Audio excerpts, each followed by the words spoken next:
Hi, I'm Paul with Orlando Bonsai TV, and I'm here today. We're going to talk about my trees that are going on display this year at the Epcot Flower and Garden Festival. You might remember I did a video last year prepping my trees to display, and again I'm getting them ready. This year it starts on March 7th. The trees will be on display for 10 weeks and go through to, I believe, May 21st. So if you get an opportunity, it's an amazing show. I'm going to hopefully do a video on scene while I'm there, kind of walk through the trees, show you, whose trees, who's the owners, talk about a little bit about the tree, and give you a good behind-the-scenes view of what the trees look like while they're on display. These are my two trees. It's funny, I bought both of these trees as pre-bonsai back in 2002, maybe, yeah, 2002. So I've had them for 10 years. I've displayed this one at Epcot probably about 8 years ago. It looked drastically different than it does right now.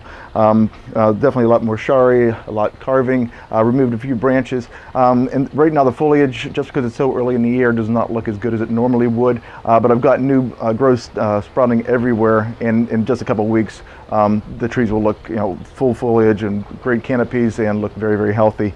But since I'm this close to the show, what I've done is I've added a new layer of moss to clean up the pots a little bit, to make the whole composition of the trees look that much better.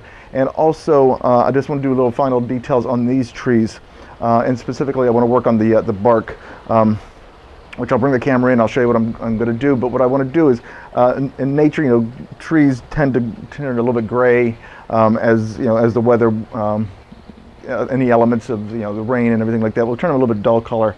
So what I want to do, and like I said previously, what I did is I had sprayed some vegetable oil on it to darken it. This year I want to try a little bit something different, and I'm going to try and take off the top layer of the bark to get down to a nice reddish color. Both of these trees have it. This is a Pond Cypress, and this is a this is a buttonwood. You can tell the Pond Cypress from the Bald Cypress is, Bald Cypress have flat leaves. Pond Cypress will come up as little spikes, but in time they actually flatten out like the Bald Cypress. But sometimes it's hard to tell, but that is the main difference. So just the way that when they pop out in the spring, to have the shoots coming straight up. So let me bring the camera in a little bit and let me show you a little bit close what's going on, and then I'll show you what tool I'm going to use to clean up the bark on this, and you should see a nice drastic difference. Okay, so right now you're looking at the back of the Pond Cypress tree, pretty much at the base, and you can see how it's a little bit grayish color, a little dull, with a little bit of specks of like a dark or almost like a crimson color. And the tool that I use is basic Dremel tool, but the attachment I use, this is a 120 grit, and it's usually used for like finishing woodwork and things like that. But it's kind of flexible, which is nice, and it kind of will fit into the grooves.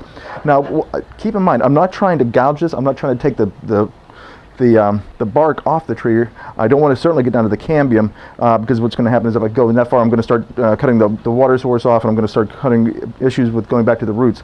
This is simply just to get the very top layer off, get that dull cover off, and get down to when it starts to turn red. I put it at the very lowest setting just to get it spinning. That way you have better control, and you can kind of really see how gentle this thing is. And what I'm going to do is I'm just going to go in short strips and do it maybe a little bit faster, I guess. Just to get that top layer showing. And it takes a little while. You're going to have some patience with this, but it makes such a drastic difference to the color of the bark. You can also do this with with hand sandpaper or a brush. Again, it's just a matter of just the slight details and getting that top layer of just about everything that's on there, either if it's moss or any other kind of thing that would attack the bark of a tree. Now, keep in mind, you can show this tree as is with the silvery finish. It's certainly not bad. It's a very natural look. I'm just trying to give a little bit of contrast because I think the red looks fantastic with the green moss and the color of the pot. And I think the whole thing's going to work really nice. And also the very bright green foliage that's going to come out on this tree right now. The contrast is just going to look beautiful. So I'm trying to make this tree look as pretty as I can for the display.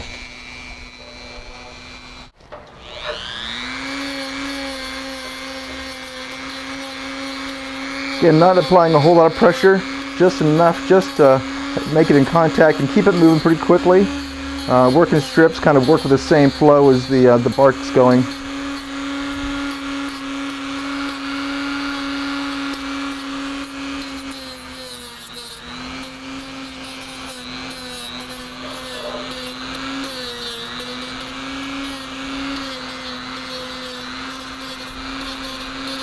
You don't have to do this that often. Maybe once a year would do it, maybe once every other year. Just something just to clean it up a little bit though. And again, you can see how nice that red color's coming out. Brings out the true natural color of this tree.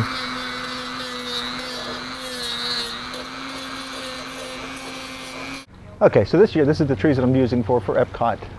Like I said, this is my buttonwood, which I've had for probably about 10 years now. And the first time I'm actually showing it, it's gone through a lot of transitions. To get it ready, I cleaned up the rock, which is a live rock, which is something that if you use aquariums, that's what this was. This actually used to be in my marine aquarium years ago. I've kind of held on to it, but the nice thing about it is buttonwoods grow in the mangroves of Florida, so they do get hit by salt water. So this coral look does work with it. So the whole thing kind of ties back to its original location of where you would find this kind of material. And also, when you're showing a bonsai, you don't want to have any exposed bonsai soil showing. It looks dirty, and it's very traditional to cover that with a moss. Also adds a nice little contrast in colors for you as well. For this one though, to get it ready still, I've got a few things left. I still need to bleach a little bit of the driftwood. I'm going to do that with some lime sulfur. Just to really make the driftwood show. You can see I've got a little bit of reddish showing now. I was lucky enough to get a few roots to drop down over the coral, so it really ties it together and almost makes a root over rock. The Pond Cypress, or the Pond Cypress, also worked out very well. I like to incorporate the bottom of this pot because it's kind of a decaying look, and I think it ties in with the decaying shari of the tree.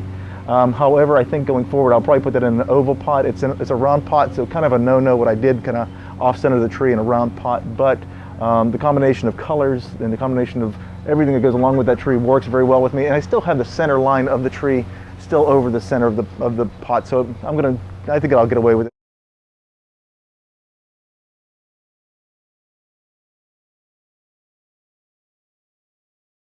So, again, if you haven't been to the Epcot Flower and Garden Festival, I've been involved with it for the past 10 years at least, and been lucky enough to be on the board and the chairman of the BSF Epcot committee for the past 6 or 7 years, and I'm really excited to be doing it again this year.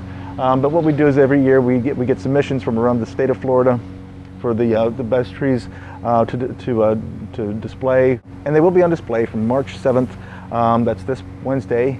All the way through May 21st. So if you do get the opportunity to go out, you'll see my 2 trees out there along with 19 others from around the state. And hopefully you're going to do a video later on this week showing what the trees look like on display. And again, hope you get an opportunity to go out and see them. And have any questions, you can always reach me.